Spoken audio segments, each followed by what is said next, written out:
ओम नमः सिद्धेभ्यः। ओम नमः सिद्धेभ्यः। ओम नमः सिद्धेभ्यः।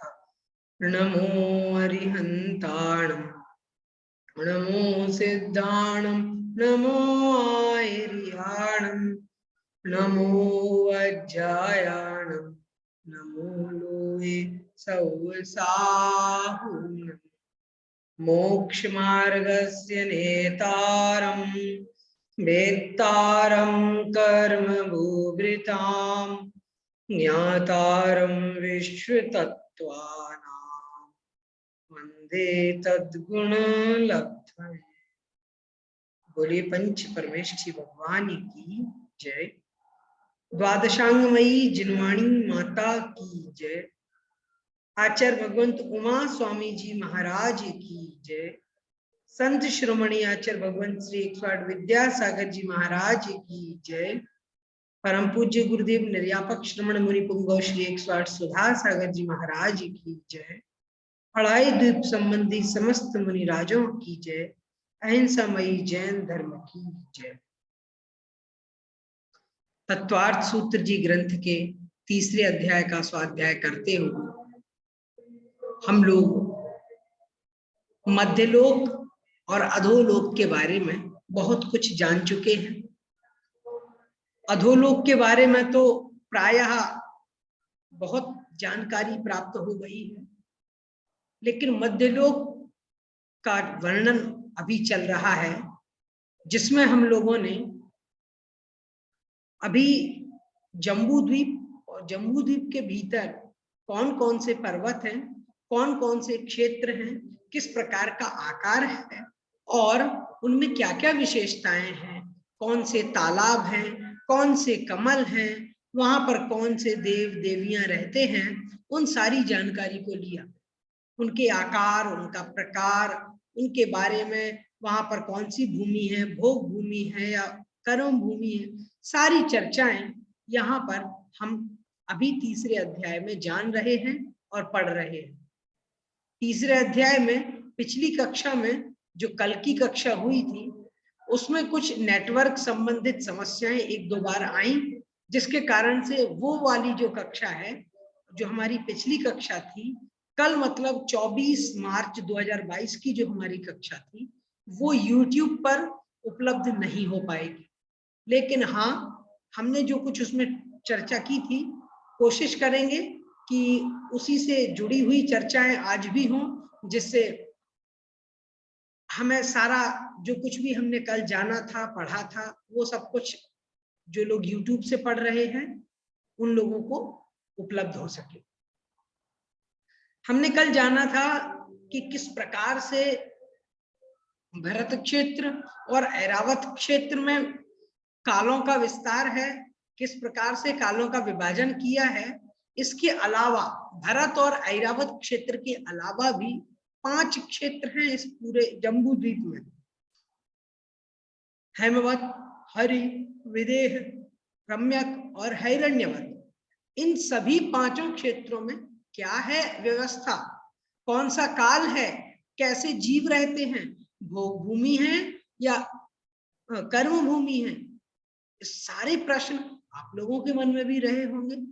हम लोग भी इसके बारे में कल पढ़े थे, कल जाना था हमने कि किस प्रकार से कर्म भूमि का विस्तार है भरत और ऐरावत क्षेत्र में और कर्म भूमि विदेह क्षेत्र में। एक बार मैं आपको चित्र तक पहुंचा देता हूं और चित्र के माध्यम से जो मैं कहना चाहता हूं वो आप तक जिससे जल्दी से समझ में आ जाए। तो एक बार चित्र बनाऊंगा यहाँ पर, तो आप लोग उसको बहुत जल्दी समझ जाएंगे, क्योंकि चित्र से विजुअली हो जाता है तो हमें जल्दी से समझ में आ जाता है।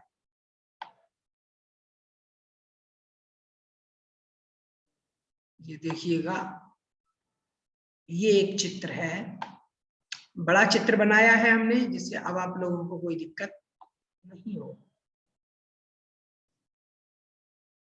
तो देखिएगा, यहां पर सबसे पहले तो इसी ये जो गोल है इस गोले को आप समझ लीजिए, ये हमारा भरत क्षेत्र है, हमारा जम्बू द्वीप है। और इस जम्बू द्वीप में ये हमारा जो है, ये रहा भरत क्षेत्र। भरत के बाद में भरत क्षेत्र के ये जो रेखा है, ये पर्वत का काम कर रही है, जिसको हम जानते हैं हिमवन नाम के पर्वत के नाम से। ये है हिमवन, दूसरा है महाहिमवन, और तीसरा जो पर्वत है निषद नाम का पर्वत है। निषद के बाद में ये आ गया है नील नाम का पर्वत। उसके बाद में ये एक पर्वत आ गया है रुक्मी नाम का पर्वत। उसके बाद में ये आ गया है शिखरी नाम का पर्वत। कौन सा पर्वत है ये शिखरी नाम का पर्वत है। तो इस तरीके से ये तो पर्वत हमने बना दिए हैं। यहाँ पर मैं आपको बता देता हूँ कि यहाँ पर कौन कौन से क्षेत्र हैं। अच्छा, उसके पहले यहाँ पर सुमेरु पर्वत को और बना देता हूँ।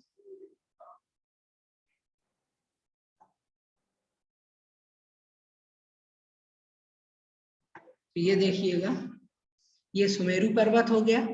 अब है क्या, ये सुमेरु पर्वत के पास में जो सुमेरु पर्वत आप देख रहे हैं, इसके पास में 4 पर्वत हैं गजदंत। जैसे हाथी का दांत होता है, गज माने हाथी, दंत माने दांत। तो हाथी का दांत आपने देखा होगा, जैसे एक हाथी होता है। मैं एक चित्र यहाँ पे हल्का सा बना देता हूँ। जैसे ये हाथी की सूंड है, ऐसे एक सूंड रहती है हाथी की, और ये हल्का सा मैं बना रहा हूँ कुछ,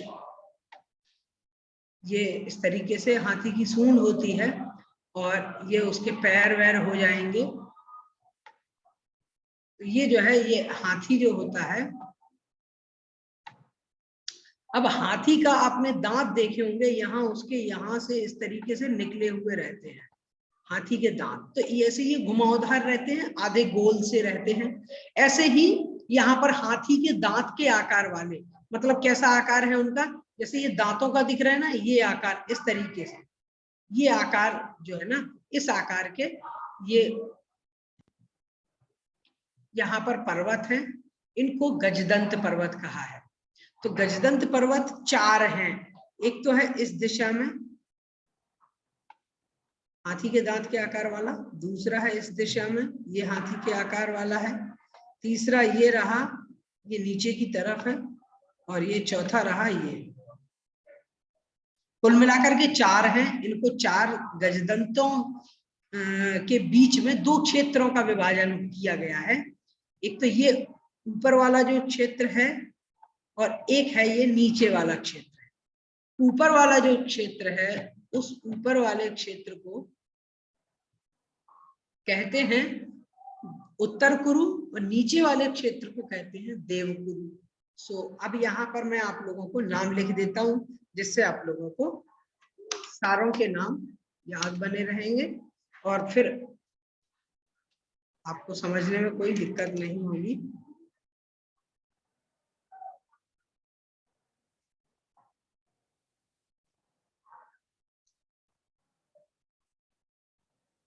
तो पहला जो क्षेत्र है वो भरत नाम का क्षेत्र है। भरत के बाद में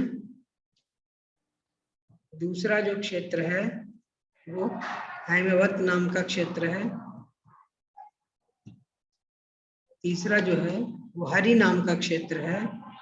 चौथा जो क्षेत्र है वो विदेह नाम का क्षेत्र है। पांचवा ये क्षेत्र जो है ये रम्यक नाम का क्षेत्र है। और ये जो क्षेत्र आप देख रहे हैं 6वें नंबर का, ये हिरण्यवत नाम का क्षेत्र है। और उसके बाद में ये जो है ये ऐरावत नाम का क्षेत्र है, सबसे अंतिम क्षेत्र जो। अब इनके बीच में यहाँ पर 2 गजदंतों के कारण, ये 4 गजदंत जो पर्वत है, इनके कारण से 2 क्षेत्र बन गए हैं। तो ऊपर वाला जो क्षेत्र बना है उसको हम जानते हैं उत्तर कुरु के नाम से,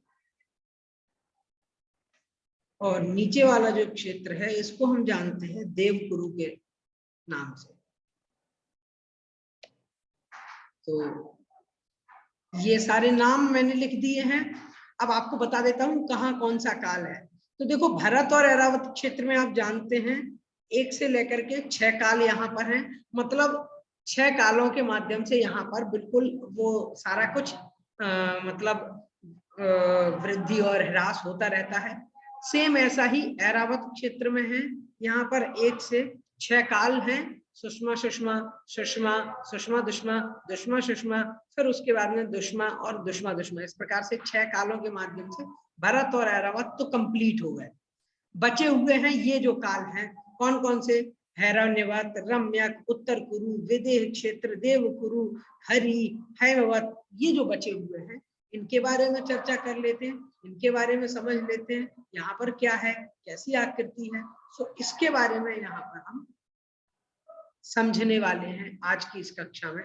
देखिएगा, एक सूत्र हमने पढ़ा हुआ है और वो सूत्र हमने कल पढ़ा था, 28वें नंबर का सूत्र है, इसी ग्रंथ का है, ताभ्याम अपरा भूमयो वस्थितः। ताभ्याम अपरा मतलब उनके अलावा, ऐरावत और भरत क्षेत्र के अलावा जितनी भी भूमियां हैं वो स्थिर हैं, अवस्थित हैं, उनमें कोई अंतर नहीं है।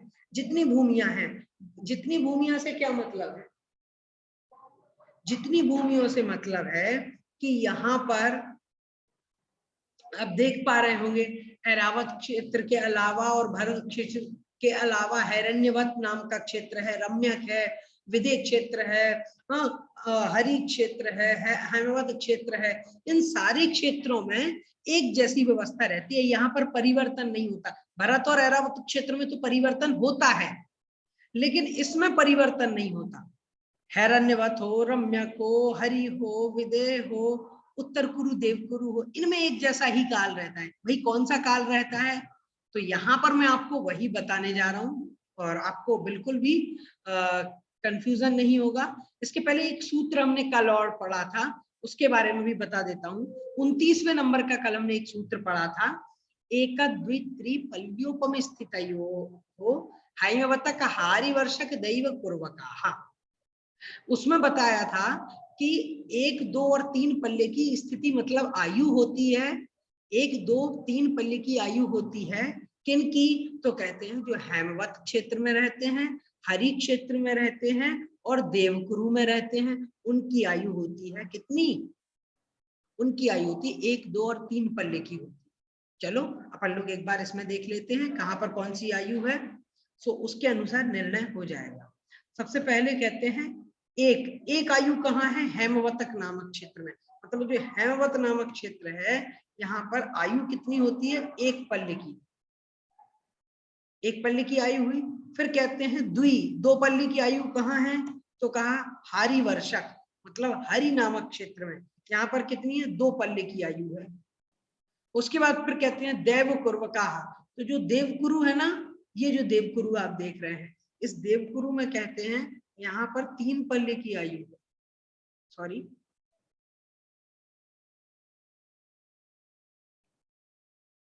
यहाँ पर 3 पल्ले की आयु है।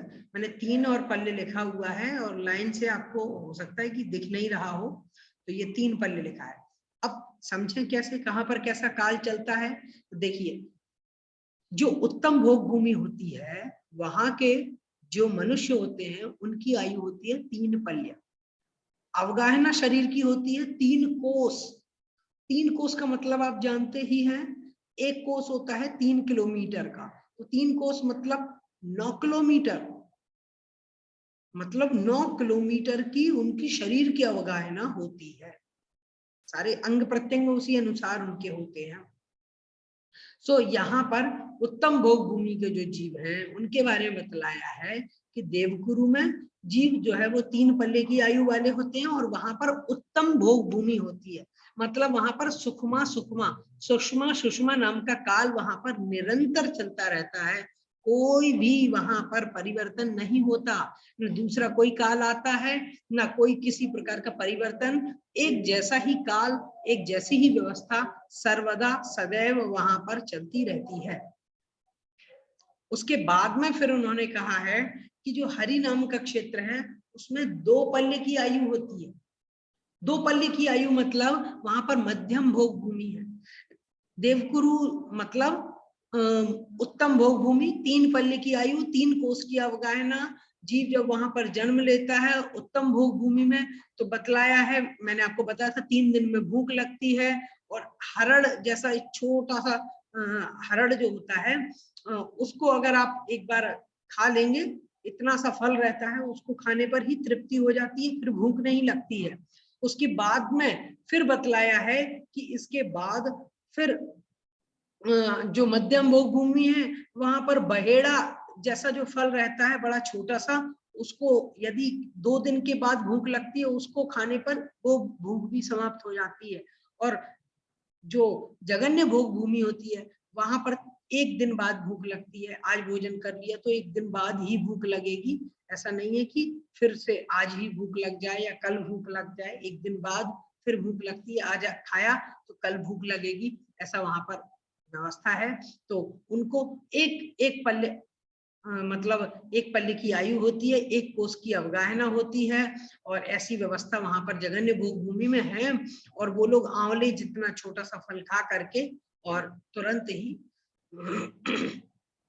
तृप्त हो जाते हैं, भूख नहीं लगती है। और भूख का क्या कहें, सारे सुख ने देखो उपलब्ध है वहां पर, कोई अव्यवस्था नहीं है, कोई समस्या नहीं है, और कोई उन्हें उपद्रव नहीं करता, कोई परेशान नहीं करता है। वो स्वयं में ही मस्त रहते हैं। कल्प वृक्षों के पास जाते हैं और कल्प वृक्षों ने जो मन चाह दे देते हैं, तो उन्हें सब कुछ मिल जाता है। एक प्रकार से उन्हें किसी प्रकार की कोई दिक्कत नहीं होती है। अच्छा, अब उसके बाद में अब यहाँ पर देख लीजिएगा कि जो देवगुरु है, देखिएगा यहाँ पर बतलाया है कि यहाँ पर उत्तम भोग भूमि है। तो हमने एक पहले सूत्र पढ़ा हुआ था, उत्तरा दक्षिण तुल्याहा, उत्तर में जो कुछ भी है वो सब दक्षिण के बराबर है। जैसे भरत क्षेत्र और ऐरावत क्षेत्र, इसमें सब कुछ बराबर बराबर है। तो वो कहते हैं कि ये जो हैरण्यवत नाम का क्षेत्र है, इस हैरण्यवत क्षेत्र में जो कुछ भी होगा ना, वो नीचे के हेमवतक नामक क्षेत्र के अनुसार होगा। जैसा हेमवत क्षेत्र में है वैसा ही होगा, कहाँ, यहाँ पर हैरण्यवत नामक क्षेत्र में भी वैसा ही होगा। तो इन दोनों का कनेक्शन है, इसका हेमवत और हैरण्यवत का। ऐसे ही हरि और रम्यक का कनेक्शन है, जैसा रम्यक में होगा वैसा हरि में होगा, या जैसा हरि में होगा वैसा रम्यक में होगा। इस तरीके से आप इनको जान सकते हैं। तो जैसे हमने पढ़ा है कि जैसा देवकुरु में है वैसा ही उत्तर कुरु में भी होगा। तो देवकुरु और उत्तर कुरु इन दोनों में एक जैसी व्यवस्था है। मतलब यहाँ 3 पल्ले की आयु वाले जीव हैं, यहाँ उत्तम भोग भूमि है, वहां उत्तर कुरु में भी उत्तम भोग भूमि है। उसके बाद में फिर कहा है कि रम्यक में क्या है, तो जैसा हरि में है, जैसे वहां पर 2 पल्ली की आयु वाले जीव हैं, और साथ में वहां पर रम्य हरि में जो है मध्यम भोग भूमि है, तो रम्यक में भी मध्यम भोग भूमि है। फिर कहा हेमवत नामक जो क्षेत्र है उसमें 1 पल्ली की आयु वाले जीव रहते हैं, तो हैरण्यवत नाम का जो क्षेत्र है उसमें भी 1 पल्ली की आयु वाले जीव रहेंगे। हेमवत क्षेत्र में जगन्य भोग भूमि है, तो हैरण्यवत क्षेत्र में भी जगन्य भोग भूमि है। इस प्रकार से यहाँ पर भूमियों की व्यवस्था को समझना चाहिए। मैं एक बार लिख देता हूँ, इससे आप लोग भूलेंगे नहीं। यहाँ पर मैं लिख देता हूँ साइड में, आपको याद बना रहेगा। तो सबसे पहले तो उत्तम भोग भूमि,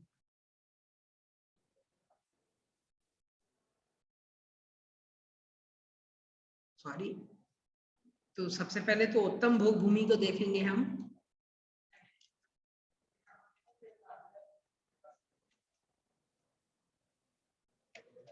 उत्तम भोग भूमि कहाँ है, तो कहा है कि उत्तम भोग भूमि है देवकुरु और उत्तर कुरु।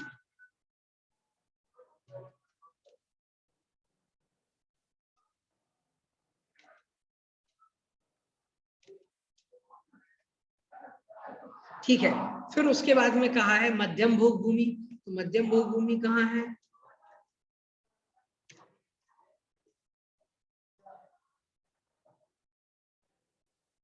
तो मध्यम भोग भूमि है यहाँ रम्यक और हरि और रम्यक नाम के क्षेत्र में।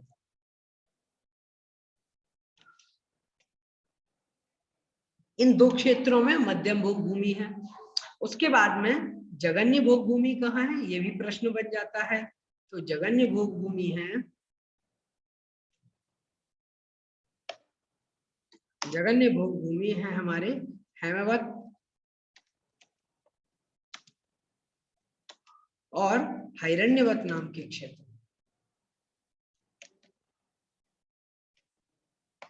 इन क्षेत्रों में इस प्रकार से भोग भूमि है। अच्छा, इनमें काल का कोई परिवर्तन ही नहीं होता है, मतलब देवकुरु उत्तर कुरु में काल एक जैसा रहेगा। उत्तम भोग भूमि सुषमा सुषमा नाम का काल, मध्यम भोग भूमि हरि और रम्य क्षेत्र में यहाँ पर काल कौन सा रहेगा, सुषमा नाम का काल। अच्छा, आयु कितनी होगी, 2 पल्य। मध्यम भोग भूमि काल होगा सुषमा और उसके बाद में उनकी अवगाहना होगी 2 कोष की और उनको सारे भोग जो हैं वो भोग भूमि में मिलेंगे, लेकिन थोड़ा सा अंतर उत्तम भोग भूमि की अपेक्षा कम हो जाएंगे भोग। जगन्य भोग भूमि जो है वो हेमवत और हिरण्यवत नामक क्षेत्र में है। इसमें जो कौन सा काल रहता है, इसमें काल रहता है हमारा कौन सा, सुषमा दुष्मा नाम का काल रहता है। सुख ज्यादा दुख थोड़ा सा, हल्का सा दुख। तो ये जो है हेमवत और हिरण्यवत नाम का जो क्षेत्र है वहां पर जगन्य भोग भूमि है। सुषमा दुष्मा नाम का काल वहां पर प्रवर्तमान रहता है, कभी परिवर्तन नहीं होता, एक जैसा काल निरंतर बना रहता है। इस प्रकार से आप इनको जान सकते हैं, समझ सकते हैं कि यहाँ पर कैसी कैसी व्यवस्था बनाई गई है इन सारे क्षेत्रों में। अब देखिएगा, अच्छा, भरत और हेमवत नामक जो क्षेत्र है ना, इनके साथ में एक और चीज है, एक और मैं बताना भूल गया आप लोगों को। अभी प्रकरण चल रहा है इसलिए हम उस टॉपिक को भी यहाँ पर समझ लेते हैं। भरत और ऐरावत क्षेत्र के बीच में पूर्व से पश्चिम तक ऐसा कुछ एक पर्वत है जिसको विजयार्ध पर्वत के नाम से बोलते हैं। विजयार्ध पर्वत जो है ना, ये विजयार्ध पर्वत क्या करता है, ये विजयार्ध पर्वत ही, ये जो विजयार्ध पर्वत है, ये विजयार्ध पर्वत पर कौन रहते हैं, इस पर रहते हैं हमारे विद्याधर लोग। और ये जो है ये कैसा है, ये बीचों बीच है, 25 योजन तो ऊंचा है ये, 25 योजन इसकी ऊंचाई है, ज्यादा ऊंचाई नहीं है, 25 योजन की ऊंचाई है। और लेकिन नीचे मतलब मूल में, ये मूल में कैसा है, उससे दुगना है, मतलब 50 योजन तो फैला हुआ है, ऐसे में दोनों तरफ ये 50 योजन तक फैला हुआ है। और इसी ये जो आप भरत क्षेत्र देख रहे हैं, यहाँ पर अब देखना, यहाँ पर इस भरत क्षेत्र में यहाँ से 2 नदियां निकलती हैं। ये यहाँ से ये एक गंगा नदी निकलती है और पद्म नामक सरोवर से यहाँ से सिंधु नामक नदी निकलती है। तो इस प्रकार से गंगा और सिंधु 2 नदियां निकलने की वजह से यहाँ पर आप देखेंगे भरत क्षेत्र के 6 हिस्से हो जाते हैं। कौन कौन से, सबसे पहला तो देखो मैं यहाँ पे काउंटिंग भी लिख देता हूँ कौन कौन से हो जाते हैं, देखो आपको बता देता हूँ। भरत क्षेत्र को देखिएगा चित्र में, पहला तो ये वाला हिस्सा हो जाता है, देखो सबसे पहले ये वाला हिस्सा, ये जो आप देख रहे हैं नीचे वाला, सबसे नीचे वाला ये, उसके बाद में फिर ये वाला हिस्सा होता है, उसके बाद में फिर ये वाला हिस्सा, 3 हो गए, उसके बाद में ये वाला 4 हो गए, उसके बाद में ये वाला 5 हो गए, उसके बाद में ये वाला 6 हो गए। कुल मिलाकर के 6 हिस्से हैं, 3 नीचे 3 ऊपर, ठीक है। तो इस प्रकार से 6 जो है ये क्षेत्र यहाँ पर बने हुए हैं, यहाँ पर भरत क्षेत्र में। अब इन 6 क्षेत्रों जो होते हैं, ये पूरे भरत क्षेत्र में 6 क्षेत्र हैं। इनमें से बीच वाला जो नीचे वाला है, ये वाला जो है जिसमें भरत लिखा हुआ है, ये जो है इसको हम कहते हैं आर्यखंड, इसको कहते हैं आर्यखंड, इस आर्यखंड के बीचों बीच में एक नगरी है, बिल्कुल बीच में, बिल्कुल सेंटर में है, आर्यखंड के बिल्कुल बीच में है, जिसका नाम है अयोध्या नाम की नगरी। तो अयोध्या नाम की नगरी यहाँ भरत क्षेत्र के आर्यखंड के बिल्कुल बीचों बीच में है। अच्छा, यहाँ पर ये जो 5 हैं, 1 2 3 4 और ये 5, बाकी के 5 जो खंड है इनको म्लेच्छ खंड कहते हैं। तो ये 6 खंड है यहाँ पर, एक आर्यखंड है और 5 म्लेच्छ खंड है। आपको याद रखना है ये बात कि एक तो आर्यखंड है, 5 म्लेच्छ खंड है। अब म्लेच्छ खंड कितने हैं? 5, और हमारे जो क्षेत्र मतलब आर्यखंड है भरत क्षेत्र में वो है 1। तो एक आर्यखंड है, 5 म्लेच्छ खंड है। तो जो चक्रवर्ती होता है, जिसको हम कहते हैं षटखंडाधिपति, 6 खंडों को जीतने वाला, ये यही 6 खंड होते हैं। उसकी विजय यात्रा प्रारंभ होती है यहाँ से और पूरी विजय यात्रा को पूरा करता हुआ यहाँ से वो निकल जाता है। दिग्विजय जिसको बोलते हैं, पूरी दिशाओं को वो जीत लेता है, पूरे भरत क्षेत्र को जीत लेता है। जीतने के बाद से यहाँ से निकलता है, ये जो है ना, यहाँ से ऐसा जाते हुए यहाँ पर एक पर्वत पड़ता है जिसको वृषभाचल नाम का पर्वत कहते हैं। वृषभाचल पर्वत पर जा करके वो अपनी प्रशस्ति लिखता है, नाम लिखता है कि मैं फलाना फलाना चक्रवर्ती बना हूं, और प्रशस्ति लिखने के बाद में फिर यहाँ लौट जाता है। ऐसा होता है चक्रवर्ती। तो भरत चक्रवर्ती के बारे में एक कथा आती है और ग्रंथों में दिया हुआ है कि भरत चक्रवर्ती को बहुत ही घमंड था कि मैं चक्रवर्ती बना, मैं चक्रवर्ती बना हूँ, मेरे जैसा तो कोई हुआ ही नहीं है, मैं पहला चक्रवर्ती हूँ। तो उन्हें बहुत एक प्रकार से जो भरत चक्रवर्ती थे उन्हें बहुत ही इस बात का गर्व था, और भाई चक्रवर्ती बनना बहुत बड़ी बात है। पहले चक्रवर्ती थे वो, तो उन्हें लगा मैं ही चक्रवर्ती हूँ और कोई है ही नहीं। हुआ क्या, जब वो वृषभाचल पर्वत पर गए तो उन्होंने देखा कि वो पूरा का पूरा पर्वत ही प्रशस्तियों से भरा हुआ है। कहीं कोई चक्रवर्ती की प्रशस्ति लिखी है तो कहीं कोई चक्रवर्ती की प्रशस्ति लिखी है। उन्हें अपनी प्रशस्ति लिखने के लिए स्थान ही नहीं मिला। फिर क्या था, किसी पुरानी प्रशस्ति को मिटा करके खुद की प्रशस्ति लिखनी पड़ी उन्हें। तो उससे पता चलता है उस घटना से कि हमें बिल्कुल भी घमंड और अपने आप को बहुत जो होता है ना कि हम अपने आप को ही सब कुछ समझते हैं, स्वयं को ही सब कुछ मानते हैं, ऐसी प्रवृत्ति, ऐसी प्रकृति नहीं रखनी चाहिए। ये भरत चक्रवर्ती का जो वृत्तांत है वो हमें सिखाता है। तो यहाँ पर ये विजयार्थ पर्वत है। विजयार्थ पर्वत में रहते कौन है? विजयार्थ पर्वत पर विद्याधर लोग रहते हैं। अच्छा, म्लेच्छ खंड जो है ना, म्लेच्छ खंडों में क्या व्यवस्था है? अब बात आई है तो वो भी आप लोगों को बता देता हूँ। म्लेच्छ खंडों में हमेशा चौथा काल रहता है, जिसका नाम है दुष्मा सुषमा नाम का काल है। कौन सा काल है? दुष्मा सुषमा नाम का जो काल होता है वो काल रहता है कहाँ? इन म्लेच्छ खंडों में। म्लेच्छ खंडों में दुष्मा सुषमा नाम का चौथा काल रहता है। अब आपके मन में प्रश्न आ रहा होगा, दुष्मा सुषमा काल तो बहुत अच्छा है भाई, उसमें तो मोक्ष भी जा सकते हैं, लेकिन म्लेच्छ खंडों से मोक्ष नहीं जाया जा सकता। म्लेच्छ खंड का कोई भी जीव मोक्ष नहीं जाता।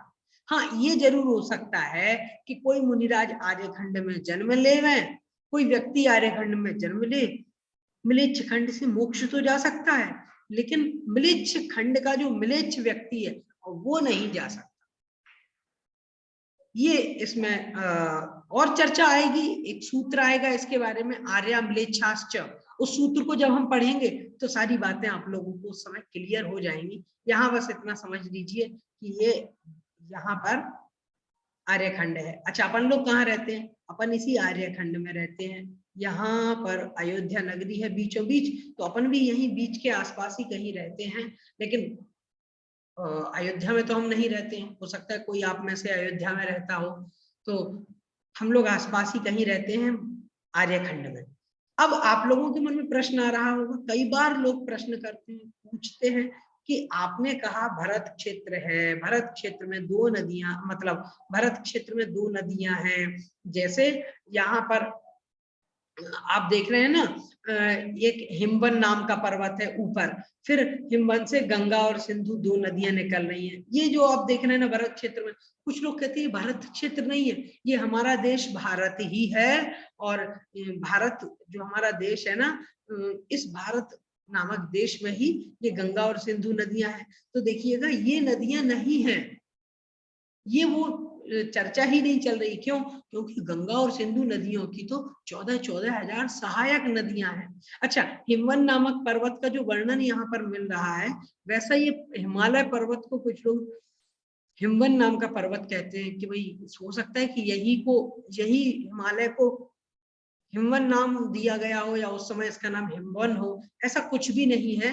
ये तो एक कह लीजिए समानता है हमारे देश भारत के साथ में, लेकिन ऐसा नहीं है कि भारत को ही आप भरत क्षेत्र या आर्यखंड माने। कुछ लोग मानते हैं कि हमारा भारत देश आर्यखंड है, बाकी जो विदेश है वहां पर मतलब मान लीजिए अमेरिका है, चाइना है, रूस है, हाँ ये जो देश है ये सब मिलित खंड में आते। तो ऐसा भी नहीं है कि भाई वो लोग तो मांसाहार करते हैं, उनकी प्रकृति ठीक नहीं है, शराब आदि का पान करते हैं, और अनेकों प्रकार की उनकी विषमताएं हैं, अनेकों प्रकार की अलग अलग उनकी जीवन शैली है। तो ऐसा लगता है कि वो लोग म्लेच्छ हैं, क्योंकि वो लोग ना तो कभी मंदिर जाते हैं, ना हमारी तरह कोई मतलब रात्रि भोजन आदि का त्याग करते हैं, जमी कंद का त्याग भी नहीं करते हैं। तो फिर वो लोग म्लेच्छ ही हुए ना। ऐसा नहीं है, ये सब कुछ आर्यखंड में ही आ जाता है, ये सब कुछ अलग नहीं है, ये सब कुछ आर्यखंड के भीतर ही है। और हमें ये बात को अच्छे से समझ लेना चाहिए, जान लेना चाहिए कि अगर ऐसा होता, मतलब ये आर्यखंड और मलेच्छ खंड ऐसा कुछ होता, तो फिर कई सारे लोग अब विदेशों में भी रह रहे हैं। स्पेन में कोई भारतीय व्यक्ति रह रहा है भारत से जाकर के, और ऐसा है, तो ऐसा नहीं है कि भाई वहां जाकर के व्यक्ति मलेच्छ हो जाएगा, या वहां से कोई व्यक्ति आ रहा है तो क्या वो मलेच्छ हो जाएगा क्या? मान लीजिए कोई व्यक्ति अमेरिका से यहाँ आ रहा है भारत, तो क्या हम उसको म्लेच्छ कहेंगे ना? ऐसा भी नहीं है, उनको म्लेच्छ नहीं कहना है, ना उनको म्लेच्छ समझना है, ना वो म्लेच्छ खंड है। इसी आर्यखंड में हम जहाँ रहते हैं वहीं आसपास अनेकों देश हैं। हमें लगता भले है कि ये तो म्लेच्छ खंड से आए होंगे, ऐसा भी नहीं है भाई, आर्यखंड में ही है म्लेच्छ के। अच्छा एक बात और बता दूं आप लोगों को, म्लेच्छ खंड के म्लेच्छ जीव तो अपने यहाँ भरत क्षेत्र में आर्यखंड में आ ही नहीं सकते। अच्छा, और आप लोग भी इस पंचम काल में यहाँ से म्लेच्छ खंड में जा नहीं सकते, आना जाना रुका हुआ है। तो इसलिए आप नहीं जा सकते, ना वो आ सकते।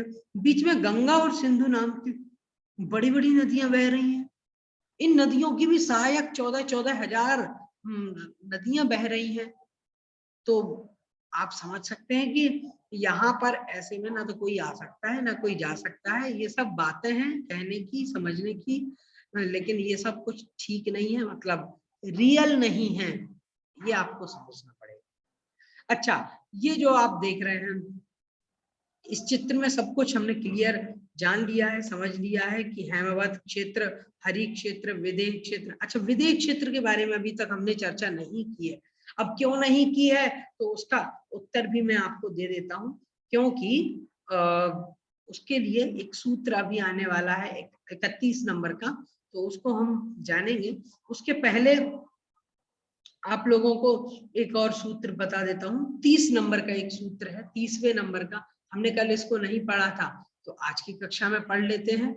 मैं आपको स्क्रीन शेयर फिर से कर देता हूँ और आपको बता देता हूँ कि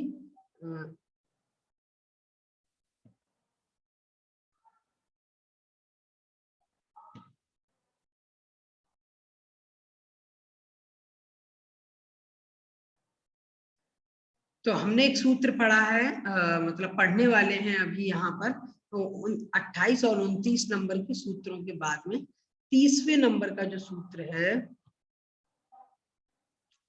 वो जो सूत्र है उसका उच्चारण मैं कर रहा हूं, सुनिएगा आप लोग। तथोत्तराः, तथोत्तराः,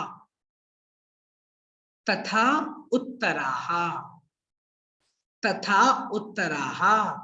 ये एक सूत्र है, ये बताता है कि जैसे हेमवत, हरि और देवकुरु में जैसी व्यवस्था है वैसी ही व्यवस्था उत्तर कुरु में और रम्य क्षेत्र में हैरण्यवत नामक क्षेत्र में भी है। ये यहाँ पर इस सूत्र का अर्थ है, ये हमें समझना चाहिए इसके सूत्र को, सूत्र के अर्थ को भी।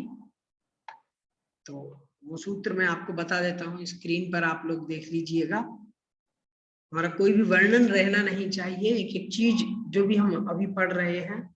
देखिए 30वें नंबर का जो सूत्र है वहां पर कहते हैं, 30वें नंबर का जो सूत्र है उसमें बताया कि जो जम्बू द्वीप है दक्षिण में जैसा है वैसा ही उत्तर के क्षेत्रों में जानना चाहिए। मतलब हैरण्यवत क्षेत्र के मनुष्यों की स्थिति हेमवत क्षेत्र के समान है, रम्यक वालों की स्थिति हरि के समान है, और उत्तर कुरु की जो स्थिति है वो देव कुरु के मनुष्यों के समान है।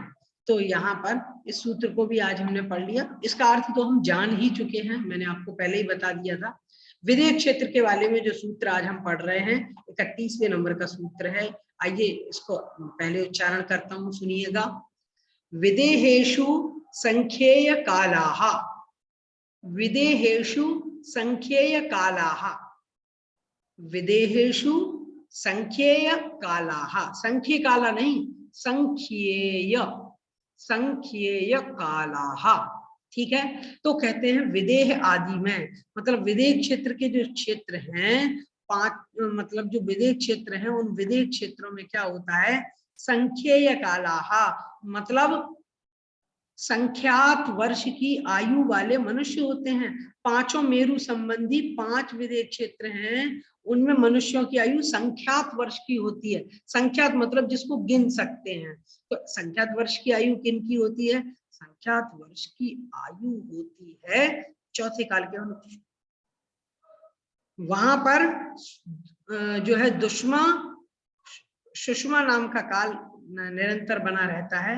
यहाँ पर मिसप्रिंट हो गया है, ये देखिए सुषमा दुष्मा लिखा है, इसकी जगह दुष्मा सुषमा समझ लीजिएगा आप लोग। ऐसी दिशा वहां पर रहती है।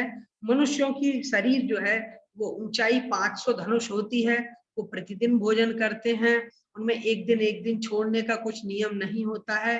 हाँ, यदि आज भोजन किया तो कल फिर भूख लगेगी। और उत्कृष्ट आयु होगी 1 कोटि पूर्व की, ठीक है। 1 कोटि पूर्व की आयु वहां पर होती है उत्कृष्ट रूप से। जगन आयु सब जगह आप जानते ही हैं, अंतर मुहूर्त की जगन आयु होती है। और पूर्व क्या होता है उसके बारे में हम लोग कल पढ़ेंगे। विदेह क्षेत्र के बारे में बहुत कुछ पढ़ना अभी बाकी है, नक्शे के साथ में बहुत अच्छे से कल इस पर हम चर्चा करने वाले हैं, एक एक चीज आप लोगों को बताएंगे। अच्छा, नक्शे के साथ साथ आप लोगों को विदेह क्षेत्र के साथ साथ कोशिश करूंगा, यदि हमारा जल्दी विदेह क्षेत्र जल्दी समझ जाएंगे तो फिर हम आपको अढ़ाई द्वीप का नक्शा बना करके बताएंगे। और अढ़ाई द्वीप कैसा है, उसकी संरचना कैसी है, वो सब कुछ कल हम पढ़ेंगे नक्शे के माध्यम से। तो कल आप लोग तैयार रहिएगा। आज हमारा समय हो गया है, इसलिए आज जिनवाणी स्तुति करते हैं। आइए। बोधि समाधि परिणाम शुद्धि स्वात्मोपलब्धि शिव साख्य सिद्धि चिंतामणिं चिंतित वस्तु दाने त्वं वन्द्यमानस्यमास्तु देवी। द्वादशांगमयी जिनवाणी माता की जय। 9 बार नमोकार मंत्र पढ़ेंगे।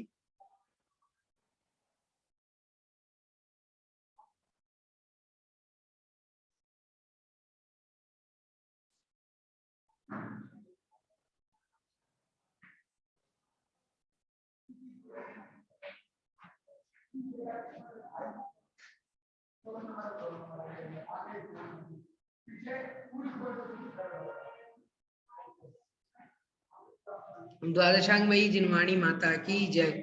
सभी को जय जिनेन्द्र।